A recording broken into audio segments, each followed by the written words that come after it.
So if I go here to automation, go to low code automations, if it's running as soon as I create a record, it's probably a trigger, right?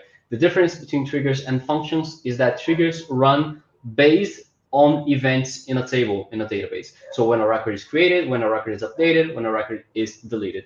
And functions are called whenever you want them, right? By external platforms, by other automations, and so on. So you can see that I have here AI policy, and it's here, I think. Yeah, this is the automation. I'm going to explain it a little bit later, but I just want to show you guys. I'm going to edit this. You can see that the automation is going to run in the table AI requests, which is the table for requests, right? I can come here to the database. There you go. It's going to run there.